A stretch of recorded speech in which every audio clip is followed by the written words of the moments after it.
It seems like every day, the police announce that a new case has been solved after decades of pain and turmoil. From newly identified does to freshly captured perpetrators, we live in a time where a whole array of tools are available to investigators to help close a case. But despite the best efforts of scientists, law enforcement, and prosecutors, sometimes it's not enough.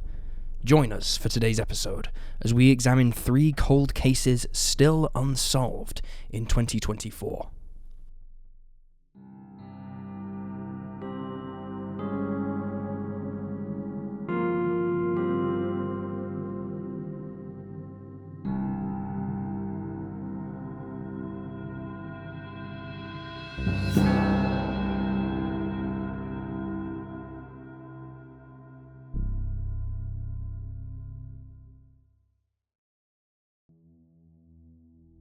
Shequenia Burnett and Terkessa Wallace. 36-year-old Shequenia Burnett was reported missing on January 15, 2014 by her mother, Sharon, who hadn't seen her since January 9th. Speaking with investigators, Sharon explained that her daughter's aunt, Pamela Norris, went to check on the young woman and discovered that the door of her apartment at 800 North Beach Street in North Little Rock, Arkansas, was wide open. Worried that somebody would break in, Pamela attempted to lock up but found that the lock wasn't working, so she stayed the night inside the apartment. She opted not to call the police at the time. On January 16th, just one day after Shequenia was reported missing, the family of 34-year-old Terkessa Wallace also filed a missing persons report. She was last seen after she dropped her 5-year-old son off with family members. She was reportedly supposed to visit family in Texas, but never arrived. At the time of her disappearance, Terkessa was suffering from bouts of depression and struggling with drug addiction, with her cousin noting that she may have left town because of these issues. Terkessa's cousin, Tracy Holmes, grew particularly concerned over the coming days as she knew that her cousin had been dealing with domestic violence problems at the hands of her boyfriend, Taurus Whitley, though Terkessa had repeatedly declined to go to the police about his violent tendencies. Whitley claimed that he hadn't seen Terkessa in days, though he believed he saw her driving on Pike Avenue. He also stated that he didn't believe she'd leave town without notifying her children or other family members. Eventually, police discovered a connection between Shequenia and Terkessa after receiving the pair's phone records, which showed that the two were last in contact on January 10th, as they were, in fact, very close friends, and both had struggled with drug addiction throughout their lifetimes. Their phones pinged off the same phone tower later that day, indicating that they were together, but their phone activity stopped shortly afterwards. For the best part of 2 years, what became of Terkessa and Shequenia remained a mystery. The disappearance of 2 best friends who left everything they knew behind seemed to baffle everybody, from local residents to loved ones to the police themselves. But a break in the case came in December 2015, when a fisherman discovered a human leg in the Arkansas River. It was soon identified as belonging to Shequenia, though no other remains were ever located, and the remainder of the 36-year-old's body is missing to this day. Her cause of death could not be determined from the leg alone. It is also unclear when she died. There has been little progress on the case in the years since. Terkessa's white 2009 Toyota Corolla is still missing. It has the Arkansas license plate number 290RHM. Shequenia's sister, Shanisa Thomas, told KATV, quote, "To have your sister missing in pieces, that's just not something you want to deal with. It's not something anyone should go with." She added that finding the leg did not offer any closure or comfort to her family, stating, "It just opens up more questions that are unanswered right now." Tracy Holmes, Terkessa's cousin, who is now raising her youngest child, echoed similar sentiments, stating in 2019, "Give me something so I know if I can hold on to a little bit of hope, or if I need to be planning a service myself. It's been almost 6 years, and it's like I've been holding my breath this entire time. Let me breathe again." 36-year-old Shequenia Burnett and 34-year-old Terkessa Wallace were last seen in North Little Rock, Arkansas, in January 2014. Shequenia's leg has since been located in the Arkansas River, but the rest of her body has never been found, and the circumstances of her death are unknown. Terkessa is still missing. She is described as a black female with black hair and brown eyes, standing at 5'6". At the time of her disappearance, she weighed around 195 pounds. She has a tattoo of writing on her upper arm, and if she is still alive, she will be 45 years old. Anyone with information about her disappearance can contact North Little Rock PD at 501-758-1234.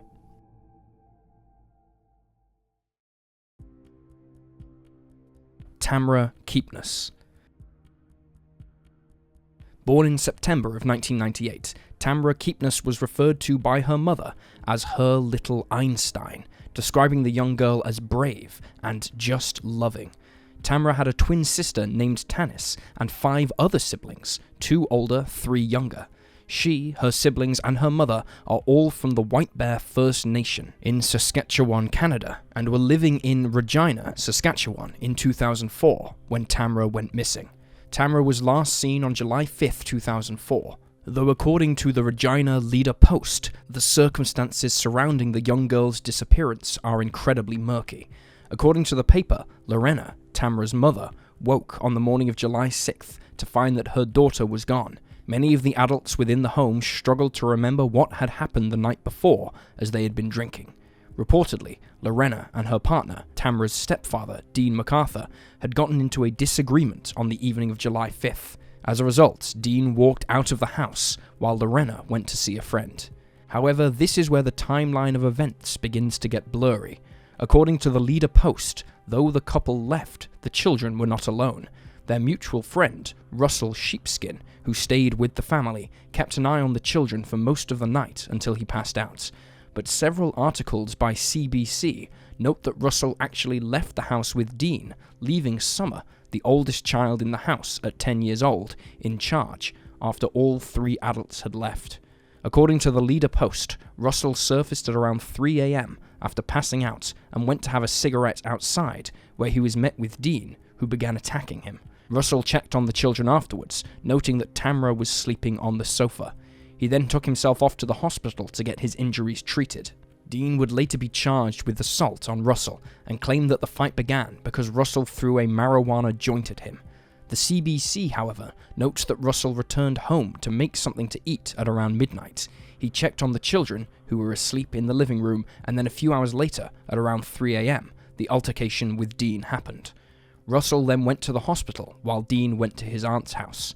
Although she lived nearby, he reported that it took him over 2 hours to get there because he kept passing out along the way. Lorena eventually returned home, although the exact time at which she did so is unclear. Finding the house locked, she broke in through a window and went to sleep on the sofa. By the time she woke the following morning, Tamra was gone. Police referred to the window of time between 2:30 and 8 a.m. as terrible gaps, and noted that it has been difficult to string together a cohesive story of events using the poor recollections of the adults. Speaking with the second oldest child, Rain, investigators learned that Tamra got out of bed in the early hours of July 6th. She was only found to be missing when she didn't come down for breakfast at around 9 a.m. They subsequently began searching the house and nearby area and contacting friends and family, but there was no sign of the 5-year-old, and she was reported missing just after midday. Tamra's disappearance made headlines all across the country, and the search for her is the largest conducted in Regina's history. Police made door-to-door inquiries, put up flyers, carried out hours upon hours of interviews, and sifted through almost 2,000 tips, and yet they could not figure out what had happened to Tamra. There was no sign of a struggle inside the home, nor was there any evidence of forced entry. 2 weeks after Tamra went missing, Dean was charged with the assault on Russell Sheepskin. 2 days after that, on July 21st, Tamra's siblings were removed from their mother's custody by Child Welfare Services. They were never permanently returned to her. Lorena went on to have 3 further children, but they too were removed from the home. By all accounts, Lorena and Dean had issues with the agency in the past, with over 50 reports being made about the neglect of the children since 1993, when Summer, the oldest child, was born. Complaints ranged from Lorena's alcoholism to Dean's domestic abuse and violence to the mistreatment of the children as a whole. Just 2 weeks before Tamra went missing, Dean had been released from prison after a vicious assault on Lorena. Tia Fro, a cold case investigator with the Regina Police Service, told the media that the investigation into Tamra's disappearance had led them all across the country. She noted that although time can hurt a case via a lot of witnesses, it can also help, as some people who may not have come forward before may be more willing to come forward if their circumstances change. Notably, Tamra's case is just one of many unsolved in the region of Saskatchewan. A 2022 report from Canada's Missing observed that the province has the highest number of missing children and youth reports per capita, with 398 per 100,000 people. The vast majority of those who go missing from Regina are Black, Indigenous, and other women of colour. There have been no breakthroughs in Tamra's case in the 20 years since she went missing, but the family have continued to be plagued with tragedy. In May 2019, Lorena died at the age of 49. Her life continued to be turbulent following Tamra's disappearance, as she struggled with drug and alcohol abuse and eventually turned to sex work to support herself. She and Dean remained together on and off until her death. Just a few weeks after she died, her oldest child, Summer, went missing, but fortunately, she was found safe within a few days. In September 2023, one of Tamra's brothers, Cole, was murdered. The perpetrator was arrested and charged shortly afterwards. Russell Sheepskin has also since passed. 5-year-old Tamra Keepness was last seen on the night of July 5, 2004, in Regina, Saskatchewan. She is described as an Indigenous female with brown hair, brown eyes, and a dark complexion. At the time of her disappearance, she stood at 3'5" and weighed around 35 pounds.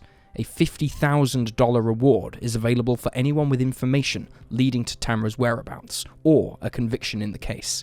If you have any information regarding her disappearance, you can call the Regina Police Service at 306-777-6500 or Crime Stoppers at 1-800-222-8477.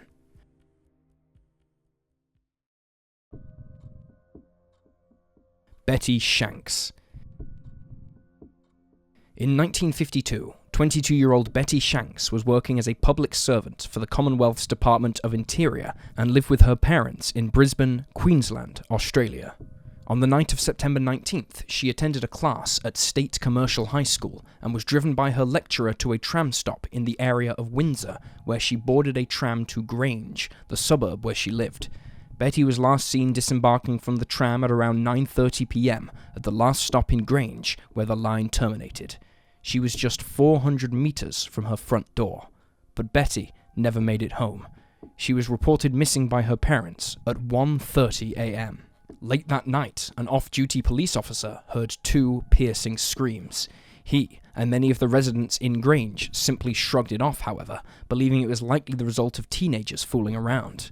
But early the following morning, locals made a gruesome discovery when they found Betty's body lying in a neighbor's garden on the corner of Carberry and Thomas Streets. She had been viciously beaten, suffering a fractured jaw and a lacerated cheek, and had even lost a tooth in the struggle. She was then strangled to death, her tram ticket still in her grasp. It was determined that the murder had occurred within a very narrow time frame of 12 minutes between 9:38 and 9:53 p.m. The horrific scene sent shockwaves throughout the local community. At the time, Brisbane was considered a relatively safe city, but Betty's murder turned everything on its head. Robbery was ruled out as a motive right away because Betty's jewellery and handbag remained at the scene, but police suspected that the 22-year-old had fallen victim to a sex offender, as her underwear had been removed and her bra straps had been broken. Though the coroner found no evidence of sexual assault, that didn't stop newspapers running with the headline that the 22-year-old had been killed by a dangerous sex maniac. At one point, it was theorized that the attacker had gone after the wrong woman when authorities found out that a local doctor's receptionist frequently walked the same route at the same time and suggested that she was the intended target, as she carried keys to the surgery which contained drugs. Neither theory led to the apprehension of Betty's killer, however. Little evidence was available from the scene. This was in part due to the fact that forensics was not as sophisticated in 1952 as it is today, but it also seemed that there wasn't really much to go on.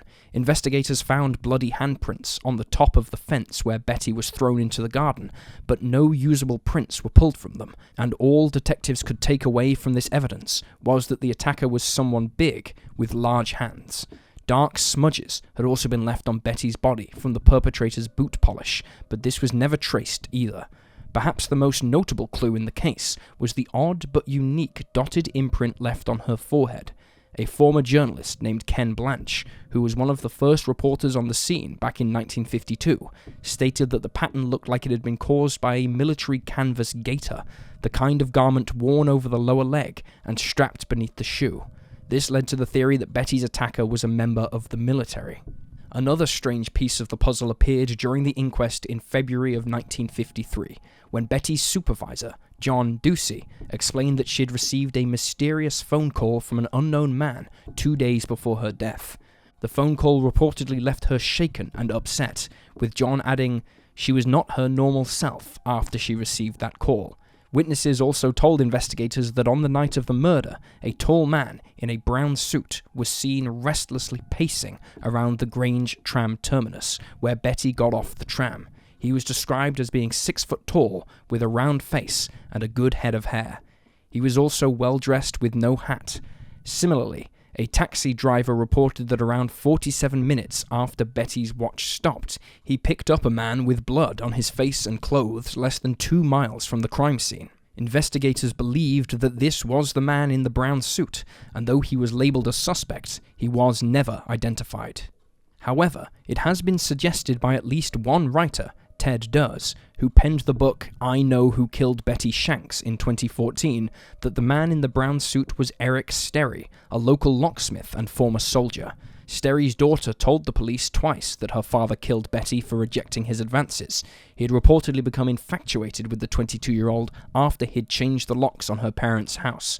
Sterry's daughter claimed that she saw him burning his clothes on the night of the murder, and the mark photographed on Betty's forehead matched the soles of his leather boots.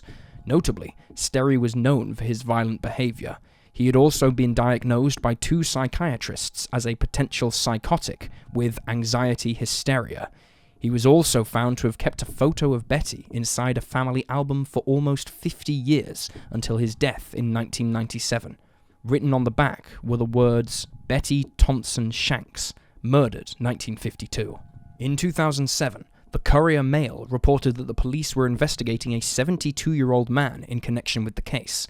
The man, who was not named, was known to have attacked another woman just months before Betty's murder and had come to the attention of the police after a member of the public reported him as a potential suspect. However, it seems that this man was not involved. Similarly, several years earlier, in 2004, an elderly man confessed to his carer that he was responsible for Betty's death, but after 2 years of investigating, the police ruled him out.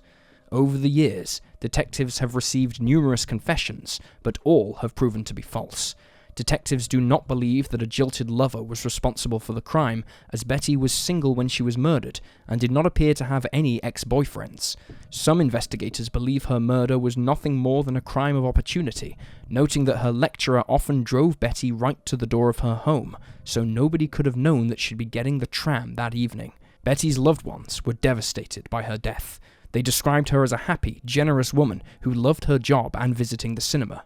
She was, by all accounts, a modern woman, content living with her parents as she took night classes and earned money. Just 4 months before she was killed, she won £3,000 in the Golden Casket lottery, the modern equivalent of around 250,000 Australian dollars.